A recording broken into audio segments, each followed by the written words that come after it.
Hi friends, நான் இந்த வீடியோவில் மே மாதத்துக்கான வேர்ல்டு பற்றின கரண்ட் அஃபேர்ஸ் சொல்கிறேன். எங்களுடைய டிஎன்பிஎஸ்சி தொடர்பான மற்ற வீடியோ உங்களுக்கு வேணும்னா கீழே டிஸ்கிரிப்ஷனில் உள்ள பிளேலிஸ்ட் லிங்கை கிளிக் பண்ணுங்கள். எங்களுடைய வீடியோ உங்களுக்கு யூஸ்ஃபுல்லாக இருந்துச்சுன்னா கண்டிப்பாக மற்றவங்களுக்கு ஷேர் பண்ணுங்கள். நாங்கள் போடுற வீடியோ உங்களுக்கு நோட்டிஃபிகேஷனில் வரணும்னா எங்களுடைய சேனலை சப்ஸ்கிரைப் பண்ணிக்கிட்டு பக்கத்தில் இருக்கிற பெல் ஐக்கானில் ஆல்ங்கிற ஆப்ஷனை கிளிக் பண்ணிக்கோங்க. ஃபஸ்ட்டு கரண்ட் அஃபேர் பார்ப்போம். ஜிம்பாப்வே நாட்டோட புதிய நாணயம், அவங்க வந்து புதிய நாணயம் பேர் அறிவிச்சிருக்காங்க. என்னென்னு பார்த்தோம்னா ஜிக், அதாவது ஜிக். ஸ்பெல்லிங் பார்த்தோம்னா ZIG. ஜிம்பாப்வே நாட்டின் புதிய நாணயத்தின் பெயர் வந்து ஜிக், ZIG. அடுத்த கரண்ட் அஃபேர் பார்த்தோம்னா இஸ்ரேலில் பார்த்தோம்னா அவசர நிலை பிரகடனம் வந்து அறிவிச்சிருக்காங்க. எதனாலன்னு பார்த்தோம்னா இஸ்ரேல் பிரதமர் பெஞ்சமின் நெதன்யாகு அவங்க வந்து ராஜினாமா செஞ்சதை அடுத்து அங்கே வந்து அவசர நிலை பிரகடனம் அமல்படுத்தியிருக்காங்க. இஸ்ரேலில் அவசர நிலை பிரகடனம் வந்து அங்கே வந்து அமல்படுத்தியிருக்காங்க. எதனாலன்னு பார்த்தோம்னாக்கா இஸ்ரேல் பிரதமர் பெஞ்சமின் நெதன்யாகு அவங்க வந்து ராஜினாமா செஞ்சதுனால அங்கே வந்து அவசர நிலை பிரகடனம் அமல்படுத்தியிருக்காங்க. அடுத்த கரண்ட் அஃபேர் பார்த்தோம்னா தமிழர்களின் நினைவை போற்றும் வகையில் ஒரு நாட்டில் வந்து நடுகள் திறந்திருக்காங்க. எங்கன்னு பார்த்தோம்னா தாய்லாந்து. தமிழர்களின் நினைவை போற்றும் நடுக்கல் எங்கன்னாக்கா தாய்லாந்தில் திறந்திருக்காங்க. எதனால் அங்கே வந்து நடுகள் நட்டாங்க அப்படின்னு பார்த்தோம்னாக்கா 1939 1945 இந்த காலகட்டத்தில் பார்த்தோம்னா 2ஆம் உலகப் போர் வந்து நடைபெற்றுச்சு. அந்த டயத்தில் அங்கே தாய்லாந்தை வந்து பர்மாவோட, அதாவது மியான்மரோட இணைக்கும் ரயில் பாதை கட்டுமான பணி வந்து அங்கே வந்து நடந்துச்சு. அப்போ பார்த்தோம்னாக்கா அங்கே 1.5 லட்சம் தமிழர்கள் வந்து அங்கே வேலை பார்த்துருக்காங்க. அப்போ அங்கே வேலை பார்க்கும்போது வேலை சுமை, அப்புறம் சாப்பாடு இல்லாமல், நோய், இந்த காரணத்தினால பார்த்தோம்னாக்கா கிட்டத்தட்ட ஒரு 70,000 தமிழர்கள் வந்து அப்போ இறந்துருந்துருக்காங்க. இறந்ததுக்கு அப்புறம் அவங்களெல்லாம் ஒரு இடத்துல வந்து புதைச்சிட்டாங்க. அப்போதைக்கு எங்கன்னு பார்த்தோம்னாக்கா தாய்லாந்தில் காஞ்சனபுரிங்கிற இடத்துல இருக்கிற தாவோவோங்கிற இடத்துல புத்தர் கோயில் வளாகத்தில் வந்து எல்லாரையும் மொத்தமாக புதைச்சிட்டாங்க. இப்போ வந்து அவங்கள வந்து அடையாளம் கண்டுபிடிச்சிருக்காங்க. அவங்களுடைய எலும்பு கூடலாம் எடுத்து DNA டெஸ்ட் மூலம் அடையாளம் கண்டுபிடிச்சிருக்காங்க. அவங்களுக்கு வந்து மரியாதை செய்யும் வகையில், அங்கீகரிக்கும் வகையில் அங்கே வந்து நம்ம தமிழர்களுக்காக நடுகள் நடுறதா முடிவு பண்ணியிருக்காங்க. இதில் வந்து நமக்கு முக்கியமானது தமிழர்களின் நினைவை போற்றும் வகையில் இப்போ வந்து எங்கே நடுகள் நட்டிருக்காங்க அப்படின்னு பார்த்தோம்னாக்கா தாய்லாந்தில். அடுத்த கரண்ட் அஃபேர் பார்த்தோம்னா சுகாதார அவசர நிலை பிரகடனம் எங்கன்னு பார்த்தோம்னா காங்கோல. எதனாலன்னு பார்த்தோம்னாக்கா அங்கே வந்து குரங்கு அம்மை வந்து வேகமாக பரவி வந்திருக்கு. அதனால அங்கே வந்து சுகாதார அவசர நிலை பிரகடனம் அமல்படுத்தியிருக்காங்க. சுகாதார அவசர நிலை பிரகடனம் எங்கே அமல்படுத்தியிருக்காங்கன்னு பார்த்தோம்னா காங்கோ.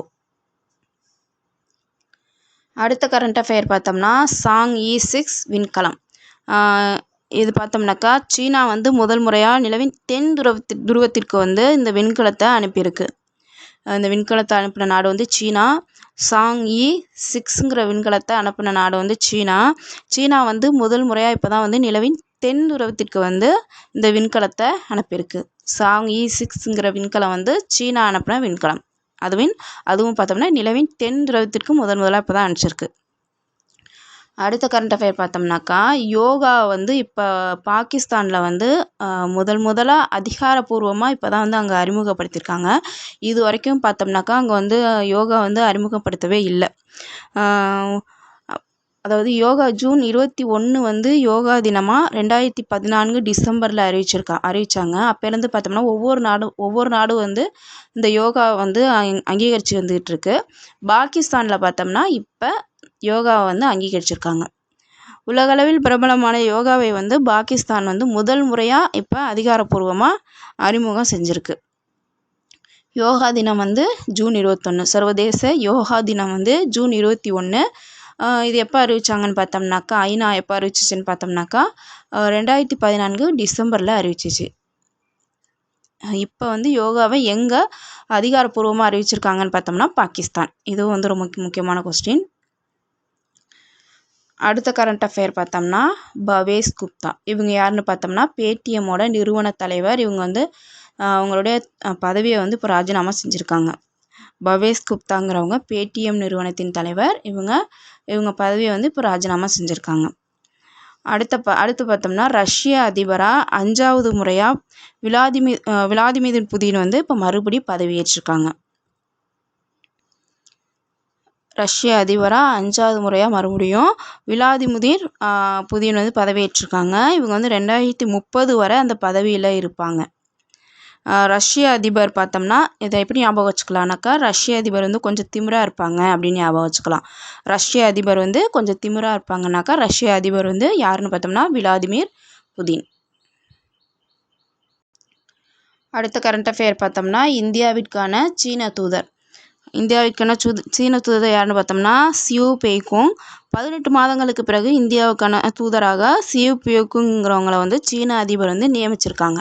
இந்தியாவிற்கான சீன தூதர் யாருன்னு பார்த்தோம்னா சியூ பெய்கோங்.